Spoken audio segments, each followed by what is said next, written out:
Hello friends, welcome back to my YouTube channel. So ನಾವು ಬಟ್ಟೆನ stitch ಮಾಡ್ತೀವಿ, ಆದರೆ ಮಿಷನ್ನು ಕೂಡ ಚೆನ್ನಾಗಿ ನೋಡ್ಕೋಬೇಕಲ್ವಾ. ಹಾಗೆಯೇ ಆಯಿಲಿಂಗ್ ಆಗ್ತಾ ಇರ್ತೀವಿ. ಬಟ್ ಸರ್ವಿಸ್ ಮಾಡಿಕೊಂಡ್ರೆ ನಮಗೆ 2 ತಿಂಗಳು 3 ತಿಂಗಳಿಗೆ ಒಂದು ಸಲ ಸರ್ವಿಸ್ ಮಾಡಿಕೊಂಡ್ರೆ ನಾವೇ ಮನೇಲಿ ಸೊ ತುಂಬ ದಿನ ಬಾಳಿಕೆ ಬರುತ್ತೆ ಮಿಷಿನ್ ಅನ್ನೋದು. ಸೊ ಅದನ್ನು ಹೇಗೆ ಸರ್ವಿಸ್ ಮಾಡೋದು ಅಂತಂದ್ಬಿಟ್ಟು ನಾನು ಇವತ್ತಿನ ವೀಡಿಯೋದಲ್ಲಿ ತೋರಿಸ್ಕೊಡ್ತೀನಿ. ಸೊ ಮನೇಲಿ ಈ ರೀತಿ ಮೇಂಟೆನೆನ್ಸ್ ಮಾಡ್ತು ಅಂತಂದರೆ ನೀವು ಈಸಿಯಾಗಿ ಹಾಗೆಯೇ ಎಷ್ಟು ಸುಮಾರು ವರ್ಷ ಆದರೂ ಕೂಡ ಯಾವುದೇ ರೀತಿ ಪ್ರಾಬ್ಲಮ್ ಇಲ್ಲದೆ ಇರೋ ರೀತಿ ನೋಡ್ಕೋಬೋದು. ನೋಡಿ, ಫಸ್ಟ್ ಈ ರೀತಿ ಇದನ್ನು ಬಿಚ್ಚಿ ನೀಟಾಗಿ ಆಯಿಲ್ನ ಅಪ್ಲೈ ಮಾಡ್ಕೋಬೇಕು. ಎಲ್ಲಕ್ಕೂ ಕೂಡ ಆಯಿಲ್ ಹಾಕ್ಕೊಳ್ಳಿ. ಹಾಗೆಯೇ ಸೈಡಲ್ಲಿ ಈ ರೀತಿ ನೆಟ್ ಕೊಟ್ಟಿರ್ತಾರೆ ಅಲ್ವಾ, ಅದನ್ನು ಕೂಡ ಬಿಚ್ಚಬೇಕು. ಅಲ್ಲೇ ಮೇಯ್ನಾಗಿ ನಿಮಗೆ ಕಸ ಮತ್ತು ಹಾಗೆ ಧೂಳು, ಡಸ್ಟು ಮತ್ತು ದಾರ ಎಲ್ಲ ಸಿಕ್ಕಾಕೊಂಡಿರುತ್ತೆ. ನೋಡಿ, ಈ ರೀತಿ ಅದನ್ನು ಓಪನ್ ಮಾಡ್ಕೊಳ್ಳಿ. ಓಪನ್ ಮಾಡಿಕೊಂಡ್ರೆ ನಾನು ನಿಮಗೆ ತೋರಿಸ್ತೀನಿ. ನೋಡಿ, ಎಷ್ಟೊಂದೆಲ್ಲ ಧೂಳಿರುತ್ತೆ. ಒಂದು 3 ತಿಂಗಳಿಗೆ ಒಂದು ಸಲನಾದ್ರೂ ನಿಮಗೆ ಅಲ್ಲಲ್ಲಿಗೆ ಬಿಚ್ಚೋಕ್ಕಾಗಲಿಲ್ಲ ಅಂತಂದರೆ ಒಂದು 3 ತಿಂಗಳಿಗಾದರೂ ಕೂಡ ಅದನ್ನು ರೆಡಿ ಮಾಡ್ಕೋಬೇಕು. ನೋಡಿ, ನಾನು ತೋರಿಸ್ತೀನಿ ಹತ್ರದಿಂದ ಹೇಗಾಗಿದೆ ಅಂತಂದ್ಬಿಟ್ಟು. ಹೀಗೆ ಈ ರೀತಿ ಎಲ್ಲ ದಾರ, ನಾವು ಜಾಸ್ತಿ ಬಟ್ಟೆಗಳನ್ನ ಸ್ಟಿಚ್ ಮಾಡ್ತಾ ಇರ್ತೀವಿ ಅಲ್ವಾ, ಅದಕ್ಕೋಸ್ಕರ ಈ ದಾರ ಪ್ರತಿಯೊಂದು ಕೂಡ ಇಲ್ಲಿ ಈ ರೀತಿ ಸಿಕ್ಕಾಕೊಂಡಿರುತ್ತೆ. ಇದರಿಂದ ಏನಾಗುತ್ತೆ ಅಂತಂದರೆ ನಮಗೆ ಫಾಸ್ಟಾಗಿ ಬ್ಲೌಸ್ ಸ್ಟಿಚ್ ಮಾಡೋದಕ್ಕಾಗೋದಿಲ್ಲ, ನಿಧಾನ ಆಗುತ್ತೆ ಸ್ಟಿಚ್ ಮಾಡೋದು. ಹಾಗೆಯೇ ನೆಟ್ಗಳೆಲ್ಲ ಅಲ್ಲಾಡ್ತಾಯಿತ್ತು ಅಂತಂದರೆ ಮಿಷಿನ್ ಸೌಂಡ್ ಕೂಡ ಮಾಡುತ್ತೆ. ಸೊ ಈ ರೀತಿ ಅಲ್ಲಲ್ಲೇ ಸರ್ವಿಸ್ ಮಾಡ್ಕೋತು ಅಂತಂದರೆ ನಿಮಗೆ ಮಿಷಿನ್ ಹೊಲಿತಾ ಇರೋದು ಹೊರಗಡೆ ಇರೋರಿಗೆ ಕೇಳಿಸೋದಿಲ್ಲ, ಅಷ್ಟು ಸ್ಮೂತಾಗಿ ಹೋಗುತ್ತೆ. ಸೊ ಒಂದು ಸಲ ಬೇಕಾದರೆ ಟ್ರೈ ಮಾಡಿ ನೋಡಿ. ನೋಡಿ, ಇದನ್ನೆಲ್ಲ ಈ ರೀತಿ ಬಿಚ್ಚಿ ಎಲ್ಲನೂ ಕೂಡ ನೀಟಾಗಿ ಕ್ಲೀನ್ ಮಾಡ್ಕೊಂಡ್ಬಿಡಿ. ನೋಡಿ, ಅದೆಲ್ಲ ಕೆಳಗಡೆ ಉದುರೋಗ್ತಾ ಇದೆ, ದಾರಗಳು ಅದೆಲ್ಲ ಸಿಕ್ಕಿರೋ ಅಂಥದ್ದು. ಆವಾಗ ಎಷ್ಟು ವರ್ಷ ಆದರೂ ಕೂಡ ನೀಟಾಗಿ ಮೇಂಟೈನ್ ಮಾಡ್ಕೋಬೋದು. ಸೊ ನೋಡಿ, ಈ ರೀತಿ ಒಂದು ಸಲ ಓಡಿಸ್ಬಿಡಿ, ಆವಾಗ ಅಲ್ಲಿರೋವಂಥ ಡಸ್ಟ್ ಧೂಳು ಅದೆಲ್ಲ ಕೂಡ ರಿಮೂವ್ ಆಗಿಬಿಡುತ್ತೆ. ಇದಾದಮೇಲೆ ಇದು ಇವಾಗ ಕ್ಲೀನ್ ಆಯ್ತಲ್ವ, ಮತ್ತು ಅದು ನಟ್ಗಳನ್ನ ಅಲ್ಲಲ್ಲೇ ಹಾಕ್ಬಿಡಿ. ಯಾಕಂತಂದರೆ ನೀವು ಬಿಚ್ಚಿ ಇಟ್ಬಿಟ್ಟು ಆಮೇಲೆ ನಟ್ಗಳು ಹಾಳಾಗಿಬಿಟ್ರೆ ಕಷ್ಟ ಅಲ್ವಾ, ಅದಕ್ಕೋಸ್ಕರ ಅಲ್ಲಲ್ಲೇ ಕ್ಲೀನ್ ಮಾಡಿದ ತಕ್ಷಣ ಹಾಗೆ ಸ್ವಲ್ಪ ಎಲ್ಲನೂ ಕೂಡ ನೀಟಾಗಿ ಟೈಟ್ ಮಾಡ್ಕೊಳ್ಳಿ. ಟೈಟ್ ಮಾಡ್ಕೊಳ್ಳೋದ್ರಿಂದ ನಿಮಗೆ ಮಿಷಿನ್ ಅಳ್ಳಾಡೋದಿಲ್ಲ ಸ್ಟಿಚ್ ಮಾಡ್ತಾ ಜಾಸ್ತಿ ಬಟ್ಟೆಗಳನ್ನ ಸ್ಟಿಚ್ ಮಾಡ್ತೀರಾ ಅಂದರೆ. ಸೊ ನಾವು ಹೇಗೆ ಬಟ್ಟೆನ ಸ್ಟಿಚ್ ಮಾಡ್ತೀವಿ ಅಂದರೂ ಮೇಂಟೆನೆನ್ಸ್ ಮಾಡೋದು ಕೂಡ ತುಂಬಾ ಮುಖ್ಯ ಆಗಿರುತ್ತೆ ಅಲ್ವಾ. ಸೊ ನೀಟಾಗಿ ಮೇಂಟೈನ್ ಮಾಡ್ತು ಅಂತಂದರೆ ನಮಗೆ ನೀಟಾಗಿ ಮಿಷಿನ್ ಅನ್ನೋದು ಬಾಳಿಕೆ ಬರುತ್ತೆ. ಸೊ ಒಬ್ಬೊಬ್ಬರು ಮಿಷಿನ್ ನೋಡಿದ್ದೀನಿ ತಗೊಂಡು ಸುಮಾರು ಒಂದು 2 ವರ್ಷ 3 ವರ್ಷಕ್ಕೇ ಹಾಳಾಗಿಬಿಟ್ಟಿರುತ್ತೆ. ಅದಕ್ಕೋಸ್ಕರನೇ ಈ ಟಿಪ್ಸು ನಿಮಗೆ ಹೊಸ ಮಿಷಿನ್ ತಗೊಂಡಿದ್ದೀರಾ ಅಂತಂದರೆ ಗೊತ್ತಾಗಲಿ ಅಂದ್ಬಿಟ್ಟು ಹೇಳ್ತಾ ಇರೋದು. ಇಲ್ಲೂ ಕೂಡ ಅಷ್ಟೇ ನೋಡಿ, ಈ ರೀತಿ ಕೆಳಗಡೆ ದಾರ ಸಿಕ್ಕಾಕೊಂಡಿರುತ್ತೆ. ಅವಾಗೇನಾಗುತ್ತೆ, ವೀಲು ಟೈಟ್ ಆಗುತ್ತೆ. ಅದಕ್ಕೋಸ್ಕರ ಏನು ಮಾಡಿ ಅಂತಂದರೆ ಇಲ್ಲಿ ಕೆಳಗಡೆ ನೋಡಿ ದಾರ ಏನಾದರೂ ಸಿಕ್ಕಾಕೊಂಡಿದೆಯಾ ಇಲ್ವಾ ಅದನ್ನೆಲ್ಲ ತೆಗೆದ್ಬಿಟ್ಟು ನೀಟಾಗಿ ಈ ರೀತಿ ಎಲ್ಲನೂ ಕೂಡ ಕ್ಲೀನ್ ಮಾಡ್ಕೊಂಡ್ಬಿಡಿ. ಕ್ಲೀನ್ ಮಾಡಿಕೊಂಡು ಪ್ರತಿಯೊಂದಕ್ಕೂ ಕೂಡ ಒಂದೊಂದು ನಟ್ಟಿಗೂ ಕೂಡ ನಾವು ಆಯಿಲ್ನ ಅಪ್ಲೈ ಮಾಡ್ಕೊಳ್ತಾ ಹೋಗಬೇಕು. ನೋಡಿ, ಈ ರೀತಿ ಪ್ರತಿಯೊಂದನ್ನು ಕೂಡ ತಿರುಗಿಸ್ಕೊಂಡು ಅಲ್ಲೆಲ್ಲ ಕೂಡ ಬೇರೆ ಮೇಲ್ಗಡೆ ಪಾರ್ಟ್ಸನ್ನು ಕೂಡ ಓಪನ್ ಮಾಡಿ ತೋರಿಸ್ತೀನಿ ಅದನ್ನೆಲ್ಲ ಕೂಡ. ಹಾಗೆ ಇಲ್ಲೆಲ್ಲ ಒಂದು ಸ್ವಲ್ಪದ ದಾರಗಳು ಸಣ್ಣದಾಗೆಲ್ಲ ಸಿಗಾಕೊಂಡಿರುತ್ತೆ. ನೋಡಿ, ಎಲ್ಲ ಕಡೆ ಆಯಿಲ್ನ ಅಪ್ಲೈ ಮಾಡಿ. ಸೊ ಒಂದು ಟಿಪ್ಸ್ ಏನು ಹೇಳ್ತೀನಿ ಅಂತಂದರೆ, ಆಯಿಲ್ನ ಅಪ್ಲೈ ಮಾಡಾದ ತಕ್ಷಣ ನೀವು ಯಾವುದೇ ಕಾರಣಕ್ಕೂ ಬ್ಲೌಸ್ನ ಸ್ಟಿಚ್ ಮಾಡೋದಕ್ಕೆ ಹೋಗಬೇಡಿ. ಯಾಕಂತಂದರೆ ಆಯಿಲು ನಿಮಗೆ ಬ್ಲೌಸ್ಗೆ ಅಂಟ್ಕೊಳ್ಳುತ್ತೆ. ಅದಕ್ಕೋಸ್ಕರ ಏನು ಮಾಡಿ, ಒಂದು ಬಟ್ಟೆನ ತಗೊಂಡು ವೇಸ್ಟ್ ಬಟ್ಟೆನ ತಗೊಂಡು ಅದನ್ನು ಒಂದು 5-6 ಸಲ ಸ್ಟಿಚ್ ಮಾಡಿಬಿಡಿ. ಆಮೇಲೆ ಆಯಿಲೆಲ್ಲ ಅದಕ್ಕೆ ಅಬ್ಸರ್ವ್ ಆಗಿಬಿಡುತ್ತೆ. ಆವಾಗ ನೀವು ಬೇರೆ ಬಟ್ಟೆಗಳನ್ನ ಸ್ಟಿಚ್ ಮಾಡ್ಬೋದು.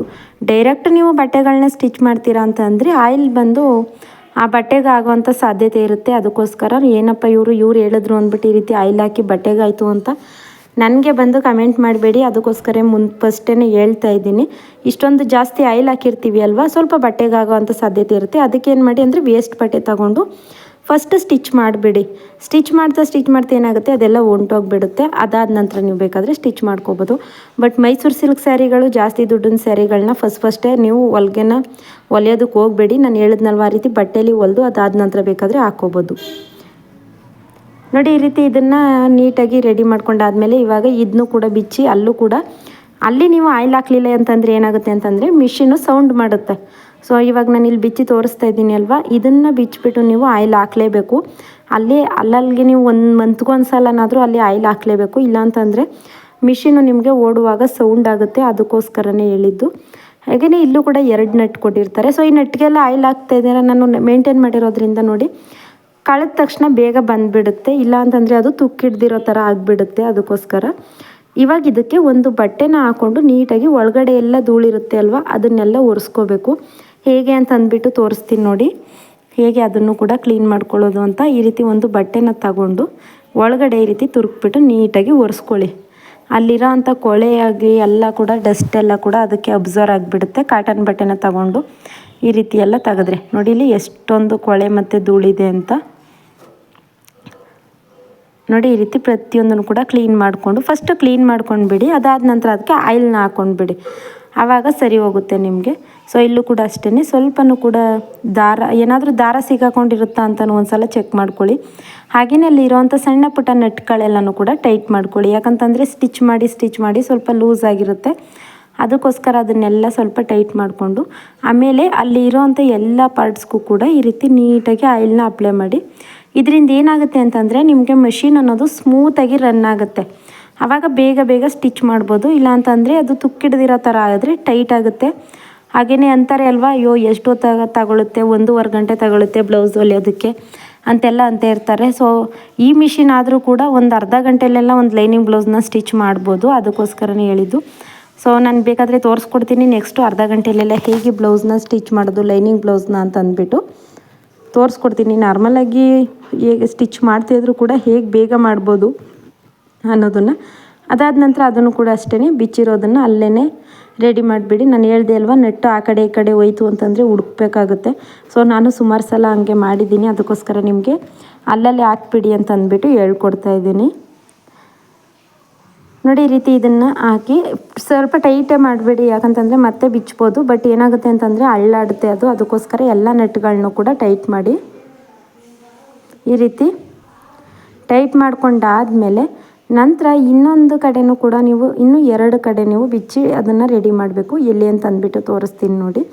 ಸೊ ಇದಿಷ್ಟು ನಾವು ಸರ್ವಿಸ್ ಮಾಡೋ ಕೊಟ್ಟರು ಕೂಡ ಇದಿಷ್ಟನ್ನೇ ಈ ರೀತಿ ಟೈಟ್ ಮಾಡಿ ಆಯಿಲ್ ಹಾಕಿ ರೆಡಿ ಮಾಡಿ ಕೊಡ್ತಾರೆ ಅವರು, ಅದಕ್ಕೋಸ್ಕರನೇ ಹೇಳಿದ್ದು. ಹಾಗಂತ ಮಾಡಿಸ್ಬೇಡಿ ಅಂತ ಏನಿಲ್ಲ, ಒಂದು 2 ವರ್ಷ 3 ವರ್ಷಕ್ಕೊಂದು ಸಲ ಮಾಡಿಸ್ಕೋಬೋದು. ಬಟ್ ನಾವು ಮನೇಲಿ ಈ ರೀತಿ ಮಾಡ್ಕೊತು ಅಂತಂದರೆ ಯಾವುದೇ ಪ್ರಾಬ್ಲಮ್ ಆಗೋದಿಲ್ಲ. ಸೊ ಕರೆಕ್ಟಾಗಿಯೇ ನಿಮಗೆ ಮೇಂಟೆನೆನ್ಸ್ ಮಾಡ್ತು ಅಂತಂದರೆ ತುಂಬ ಚೆನ್ನಾಗಿರುತ್ತೆ. ಸೊ ಇಲ್ಲೂ ಕೂಡ ನೋಡಿ ಒಂದು ನಟ್ಟನ್ನ ಕೊಟ್ಟಿರ್ತಾರೆ ಇಲ್ಲಿ, ಅಲ್ಲೂ ಕೂಡ ನೀವು ಆಯಿಲ್ನ ಹಾಕೋಬೋದು. ನೋಡಿ ಹೀಗೆ ಓಪನ್ ಮಾಡ್ತು ಅಂತಂದರೆ ನಿಮಗೆ ಬರುತ್ತೆ. ಅಲ್ಲಿ ನಟ್ಟಿರುತ್ತೆ ಅಲ್ವಾ, ಅದು ಕೂಡ ಅಷ್ಟೇ ಸ್ವಲ್ಪ ಲೂಸ್ ಮಾಡಿಬಿಟ್ಟು ಓಪನ್ ಮಾಡಿ. ನೋಡಿ ಇದನ್ನು ತಿರುಗಿಸ್ದಾಗ ಅಲ್ಲಿ ಸಿಗುತ್ತೆ ಅಲ್ವಾ, ಅಲ್ಲಿಗೆಲ್ಲ ತಿರುಗಿಸ್ಕೊಂಡು ಆಯಿಲ್ ಹಾಕ್ಕೊಳ್ಳಿ. ಆವಾಗ ಸ್ಮೂತ್ ಆಗುತ್ತೆ ನಿಮಗೆ. ಆಯಿಲಿಂಗ್ ಆಗ್ತಾ ಏನಾಗುತ್ತೆ ನಿಮಗೆ ಮಷಿನ್ ಅನ್ನೋದು. ಸೊ ಜಾಕ್ ಮಿಷಿನಲ್ಲೆಲ್ಲ ಏನಾಗುತ್ತೆ ಅಂತಂದರೆ ಒಂದು ಸಲ ಅರ್ಧ ಲೀಟ್ರು 3/4 ಲೀಟ್ರಷ್ಟು ಆಯಿಲ್ನ ಹಾಕ್ಬಿಡ್ತಾರೆ. ಅದಕ್ಕೆ ಎಷ್ಟು ಬೇಕೋ ಅಷ್ಟನ್ನು ಅದೇ ತಗೊಳುತ್ತೆ. ಬಟ್ ಈ ಮಿಷಿನ್ಗಳಲ್ಲಿ ನಾವೇ ಹಾಕಬೇಕು, ಅದಕ್ಕೋಸ್ಕರನೇ ಹೇಳಿದ್ದು. ನೋಡಿ ಇಲ್ಲಿ ದಾರ ಸಿಗಾಕೊಂಡಿರುತ್ತೆ, ಅದನ್ನೆಲ್ಲ ತಗೊಳ್ಳಿ ಚಕ್ರದ ಹತ್ರ. ನಾನು ತೋರಿಸ್ತೀನಿ ನೋಡಿ, ಇಲ್ಲೊಂದು ಸ್ವಲ್ಪ ಸಿಗಾಕೊಂಡಿದೆ. ಅದು ಒಂದು ಸ್ವಲ್ಪ ದಾರ ಸಿಗಾಕೋತು ಅಂತಂದ್ರೂ ಚಕ್ರ ಹಿಡ್ಕೊಂಡಂಗಾಗುತ್ತೆ. ನೋಡಿ ಇಷ್ಟು ಸಿಗಾಕೊಂಡಿದ್ರು ಕೂಡ ಚಕ್ರ ಹಿಡ್ಕೊಂಡಂಗಾಗುತ್ತೆ. ಇಲ್ಲಾಂತಂದರೆ ಈ ರೀತಿ ಸ್ಮೂತಾಗಿ ರನ್ ಆಗುತ್ತೆ. ಆವಾಗ ಹೊಲಿಯಾಗಲೂ ಕೂಡ ಅಷ್ಟೇ ತುಂಬಾ ಫಾಸ್ಟಾಗಿ ಈ ರೀತಿ ಸ್ಟಿಚ್ ಮಾಡ್ಕೋಬೋದು. ಇವಾಗ ಪ್ರತಿಯೊಂದು ಕಡೆನೂ ಕೂಡ ನೋಡಿ ಚಕ್ರದ ಹತ್ರ ಕೂಡ ಇದ್ರೊಳಗಡೆಯಿಂದ ಈ ರೀತಿ ಅಲ್ಲಿಗೂ ಕೂಡ ಆಯಿಲ್ ಹಾಕ್ಕೊಳ್ಳಿ. ಆವಾಗ ರನ್ ಆಗೋದಕ್ಕೆ ತುಂಬಾ ಈಸಿಯಾಗಿ ರನ್ ಆಗುತ್ತೆ. ಎಲ್ಲ ಕೂಡ ಅಲ್ಲೇ ಕೊಟ್ಟಿರ್ತಾರೆ ನಿಮಗೆ, ದೊಡ್ಡ ಮಿಷನ್ ಆದರೂ ಆಗಲಿ ಚಿಕ್ಕ ಮಿಷನ್ ಆದರೂ ಆಗಲಿ ಆಯಿಲ್ ಅಂತ ಅಲ್ಲೇ ಹಾಕ್ಕೊಳ್ಳಿ. ಇವಾಗ ಇದನ್ನು ಕೂಡ ನೋಡಿ ಈ ರೀತಿ ನಟ್ಟನ್ನ ಫಸ್ಟ್ ಕಳ್ಕೊಳ್ಳಿ. ನೆಕ್ಸ್ಟು ಒಂದರಿಂದ ಒಂದು ಈ ರೀತಿ ಇಟ್ಕೊಳ್ಳಿ. ಯಾಕಂತಂದರೆ ಸುಮಾರು ಜನಕ್ಕೆ ಇದು ಕನ್ಫ್ಯೂಸ್ ಇದೆ ಹೇಗೆ ಹಾಕೋದು ಅಂತ. ಅದಕ್ಕೋಸ್ಕರ ನಾನು ಹೇಳ್ತಾ ಇರೋದು ನೋಡಿ, ಒಂದಾದ್ಮೇಲೆ ಒಂದು. ನಮಗೆ ಆಲ್ರೆಡಿ ಕಳೆದು ಹಾಕಿ ಅಭ್ಯಾಸ ಇದೆ ಅಲ್ವಾ, ನಮಗೇನು ಪ್ರಾಬ್ಲಮ್ ಇಲ್ಲ. ಸೊ ಹೊಸ್ದಾಗಿ ಕಳೀತಾ ಇದ್ದೀರಾ ಅಂತಂದರೆ ಅದೆಲ್ಲ ಕೂಡ ನಿಮಗೆ ಪ್ರಾಬ್ಲಮ್ ಆಗುತ್ತೆ. ಅದಕ್ಕೆ ಏನು ಮಾಡಿ, ಒಂದಾದ್ಮೇಲೆ ಒಂದು ಯಾವ ರೀತಿಯಲ್ಲಿ ಹಾಕಿದ್ದಾರೆ ಅದೇ ಮೆಜರ್ಮೆಂಟ್ನಲ್ಲೇ ಇಟ್ಕೊಳ್ತಾ ಹೋಗಿ. ಮತ್ತೆ ಎತ್ತಿ ಜಾಯಿಂಟ್ ಮಾಡೋದಕ್ಕೂ ನಿಮಗೆ ಈಸಿ ಆಗುತ್ತೆ. ನೋಡಿ ಎಲ್ಲನೂ ಕೂಡ ಈ ರೀತಿ ನೀಟಾಗಿ ಕ್ಲೀನ್ ಮಾಡ್ಕೊಂಡ್ಬಿಡಿ. ಅಲ್ಲೂ ಕೂಡ ಅಷ್ಟೇ ದಾರ ಸಿಕ್ಕಾಕೋತು ಅಂತಂದರೆ ನಿಮಗೆ ಟೈಟ್ ಆಗೋದು, ಇಲ್ಲಾಂತಂದರೆ ಲೂಸ್ ಆಗೋದು, ಆ ರೀತಿ ಆಗ್ತಾ ಇರುತ್ತೆ. ಈ ರೀತಿ ಕಾಟನ್ ಬಟ್ಟೆನ ತಗೊಂಡು ನೀಟಾಗಿ ಒರೆಸ್ಬಿಟ್ಟು ಅದನ್ನು ಕೂಡ ಅಷ್ಟೇ ಅದೇ ರೀತಿ ಇವಾಗ ನಾವು ಕಳೆದು ಯಾವ ರೀತಿ ಇಟ್ಟಿದ್ವಿ ಅಲ್ವಾ ಅದೇ ರೀತಿ ಫಿಕ್ಸ್ ಮಾಡ್ಕೊಳ್ಳಿ. ಅದಕ್ಕೇ ಹೇಳಿದ್ದು ಒಂದಾದ್ಮೇಲೆ ಒಂದು ನೀಟಾಗಿ ಇಟ್ಕೊಳ್ಳಿ ಅಂತ. ಯಾಕಂತಂದರೆ ನಿಮಗೆ ಕಳೆದು ಫಿಕ್ಸ್ ಮಾಡೋದೇ ಒಬ್ಬೊಬ್ಬರಿಗೆ ಕನ್ಫ್ಯೂಸ್ ಆಗಿಬಿಡುತ್ತೆ, ಅದಕ್ಕೋಸ್ಕರ. ಸೊ ನಾವು ಆಲ್ರೆಡಿ ಕಳೆದು ಹಾಕಿ ಅಭ್ಯಾಸ ಇರುತ್ತೆ ಅಲ್ವಾ, ನಮಗೇನು ಪ್ರಾಬ್ಲಮ್ ಆಗೋದಿಲ್ಲ. ಹೊಸ್ದಾಗಿ ಕಲಿತಾ ಇದ್ದೀರಾ ಅಂತಂದರೆ ಇದೊಂದು ಪ್ರಾಬ್ಲಮ್ ಆಗುತ್ತೆ. ನೋಡಿದ್ರಲ್ವ ಮನೇಲಿ ಹೇಗೆ ರೆಡಿ ಮಾಡ್ಕೋಬೋದು, ಹೇಗೆ ಸರ್ವಿಸ್ ಮಾಡ್ಕೋಬೋದು ಅಂತ ಅಂದ್ಬಿಟ್ಟು. ಇವಾಗ ಇದನ್ನೆಲ್ಲ ನೀಟಾಗಿ ಒರೆಸಿ ಒಂದಿನ ಬಿಟ್ಬಿಡಿ, ಯಾವುದೇ ರೀತಿ ಸ್ಟಿಚ್ ಮಾಡಿಬಿಡಿ. ಆವಾಗ ಚೆನ್ನಾಗಿ ಆಯಿಲ್ ಅಬ್ಸರ್ವ್ ಆಗುತ್ತೆ. ಮಿಷಿನ್ನು ಸುಮಾರು ವರ್ಷ ಬಾಳಿಕೆ ಬರುತ್ತೆ. ಸೊ ಹೆಲ್ಪ್ ಆಯಿತು ಅಂದರೆ ಲೈಕ್ ಮಾಡಿ. Thank you.